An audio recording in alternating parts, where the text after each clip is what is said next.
2014 के बाद देश में एक बयान बहुत ज्यादा सुनने को मिलता है विपक्ष की तरफ से।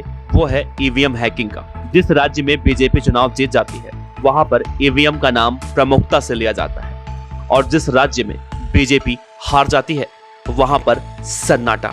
इस कड़ी में मध्य प्रदेश के पूर्व मुख्यमंत्री दिग्विजय सिंह ने ईवीएम को लेकर एक बार फिर से फुफकार छोड़ी है और बीजेपी पर जमकर निशाना साधा है। दिग्विजय सिंह ने कहा, ईवीएम और बीजेपी का अजब संयोग है। सारी शिकायतें इन दोनों को लेकर होती हैं। शिकायत भी होती है कि बटन किसी का भी दबाओ मगर वोट बीजेपी को जा रहा है। दिग्विजय सिंह ने आगे कहा कि जब भी अवैध रूप से ईवीएम मिलती है वो बीजेपी नेताओं के पास क्यों पाई जाती है।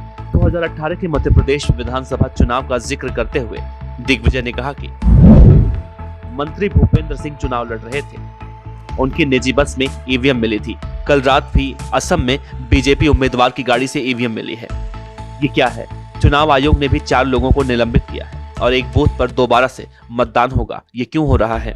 बीजेपी और ईवीएम पर कभी कोई चर्चा क्यों नहीं होती? क्या इस मसले पर चुनाव आयोग को संज्ञान लेना चाहिए? ऐसा क्यों होता है जब भी फायदा पहुंचाने की बात होती है तो बीजेपी को होता है? हार की बात पर दिग्विजय सिंह ने कहा कि हार जीत का फैसला 2 मई को होगा।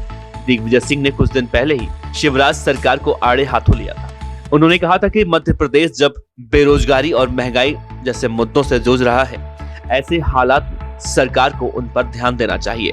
व्यापम का दूसरा चरण शुरू हो चुका है। महंगाई बढ़ रही है, गैस पेट्रोल के दाम लगातार बढ़ रहे हैं। सरकार के पास छात्रवृत्ति बांटने के लिए पैसा नहीं है।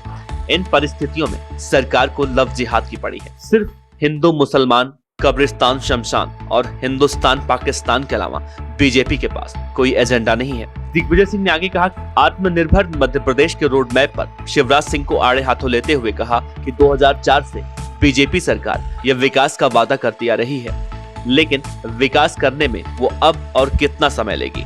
राज्य सरकार ने 5000 हाई स्कूल बंद करने का फैसला किया है। 15 किलोमीटर तक के दायरे में हाई स्कूल बंद किए जा रहे हैं। शिवराज सरकार पूरी तरह से अब निजीकरण के रास्ते पर चल रही है।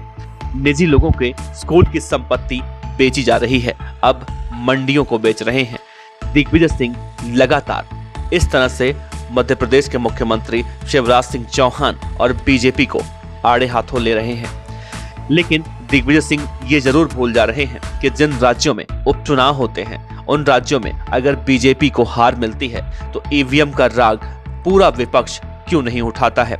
उस समय ईवीएम का नाम कोई नहीं लेता और ऐसा बीजेपी लगातार कहती रहती है।